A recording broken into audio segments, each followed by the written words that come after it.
2022 शिवसेनेसाठी अतिशय संघर्षमय काळ, कारण याच वर्षी 6 दशकाच्या या ज्वलंत संघटनेला खिंडार पडलं. ज्या शिवसेना प्रमुख बाळासाहेब ठाकरेंनी शिवसेनेची स्थापना केली, त्यांच्याच मुलाचं म्हणजेच उद्धव ठाकरेंचं नेतृत्व नाकारत शिवसेनेतल्या 40 आमदारांनी बंड केलं. हे तेच आमदार होते ज्यांनी गेल्या 3 ते 4 दशकांपासून शिवसेनेसाठी लाठ्या-काठ्या खाल्ल्या होत्या. या 40 जणांमध्ये सर्वाधिक आमदार हे सेनेचा गड मानल्या जाणाऱ्या छत्रपती संभाजीनगरातून गेले होते. पण असं असलं तर ठाकरे घराण्याचा एक सरदार अजूनही निष्ठेनं त्यांची बाजू लढवत होता आणि त्या सरदाराचं नाव होतं अंबादास दानवे. छत्रपती संभाजीनगरचे जिल्हा प्रमुख अंबादास दानवेंनी पक्षात फूट पडल्यानंतर पक्ष सावरण्यातही आग्रही भूमिका बजावली. तसंच विधान परिषदेत विरोधी पक्षनेताहून आपल्यातून फुटलेल्या आमदारांना धारेवर देखील धरलं. मात्र आता बातमी येते, अंबादास दानवे हेच उद्धव ठाकरेंची साथ सोडणार आहेत. दानवे हे शिंदे गटात प्रवेश करणार आहेत. पण या बातमीत तथ्य किती? खरंच अंबादास दानवे उद्धव ठाकरेंना सोडतील का? आणि सोडतही असतील तर याची कारणं काय? चला तर मग जाणून घेऊया आजच्या व्हिडिओच्या माध्यमातून. अंबादास दानवेंनी 2007 साली शिवसेनेत प्रवेश केला होता. पुढे आक्रमक वक्तृत्व आणि हुशार नेतृत्वाच्या जोरावर त्यांनी छत्रपती संभाजीनगरातील विविध पदं भूषवली. तर 2012 मध्ये उद्धव ठाकरेंनी त्यांना जिल्हा प्रमुख देखील केलं.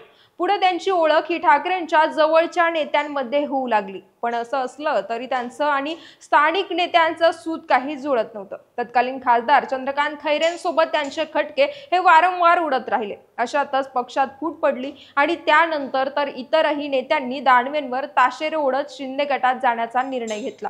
असो, आता मूळ विषयाकडे येऊ. तर खरंच अंबादास दानवे ठाकरेंना सोडू शकतात का? तर याचं उत्तर शोधायला गेलं तर आपल्या समोर 3 कारणं उभी राहतात. पहिलं कारण म्हणजे दानवेंचं विरोधी पक्षनेते पद.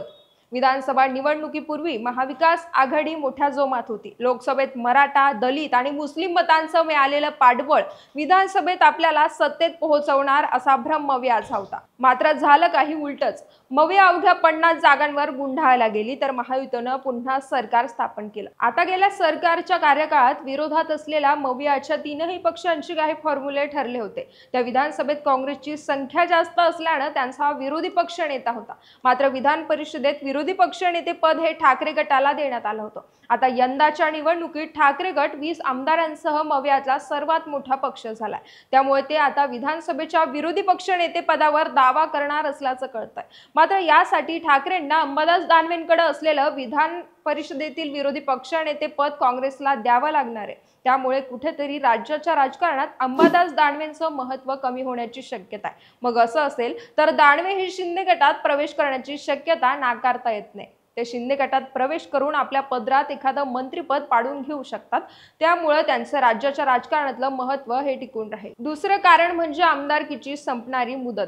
अंबादास दानवे हे 2019च्या ऑगस्ट महिन्यात छत्रपती संभाजीनगर जालना स्थानिक स्वराज्य संस्थेच्या मतदारसंघातून विधान परिषदेचे आमदार झाले होते. आता त्यांची मुदत ही ऑगस्ट 2025 मध्ये संपुष्टात येणार आहे. त्यानंतर त्यांना पुन्हा विधान परिषदेसाठी निवडणूक लढवावी लागेल.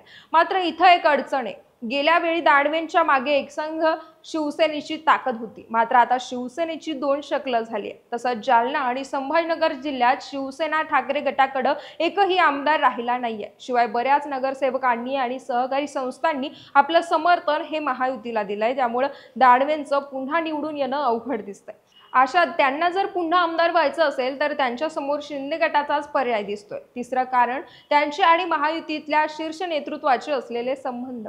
सध्या महाविकास आघाडीकडे काहीच उरलेलं नाहीये. निवडणुकीपूर्वी सत्तेत येण्याचा दावा करणाऱ्या मव्याकडे विरोधी पक्षनेते पदही मिळवता येईल इतक्याही नाहीये. अशात बऱ्याच मव्याच्या नेत्यांनी महायुतीकडे धाव दिसते. त्यात अंबादास दानवेंबद्दल बोलायचं तर त्यांचे आणि एकनाथ शिंदेचे उत्तम संबंध आहेत. तसंच मुख्यमंत्री देवेंद्र फडणवीसांशी देखील त्यांनी चांगला संपर्क ठेवलाय.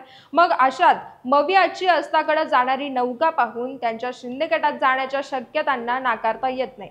पण जर त्यांनी शिंदे गटात जाण्याचा निर्णय घेतला असेल तर त्यांना शिंदे गटातला प्रवेश सोपा असेल का? अर्थात नाही, कारण त्यांच्या शिंदे गटात प्रवेशाच्या चर्चा उठताच स्थानिक शिंदे गटाच्या कार्यकर्त्यांमध्ये नाराजीचे सूर पाहायला मिळतात। शिंदे गटाचे जिल्हा प्रमुख राजेंद्र जंजाळांनी तर दानवेंवर जाहीर टीका केली आहे। दानवे हे सत्तेच्या लालसेपायी शिंदे गटात प्रवेशाचा प्रयत्न करतायत असं म्हटलंय। तसंच जंजाळांच्या समर्थकांनी तर समाज माध्यमावर अंबादास दानवेंच्या विरोधात मोर्चाच खोललाय। जंजाळ समर्थक हे अंबादास दानवेंवर आरोप करतायत की त्यांनी एकसंघ शिवसेना असताना महानगरपालिका निवडणुकीत राजेंद्र जंजाळांविरोधात काम केलं होतं, तसंच विरोधी उमेदवाराला रसद पुरवली होती, त्यांना पक्षात प्रवेश देऊ नका असं जंजाळ समर्थक म्हणतात।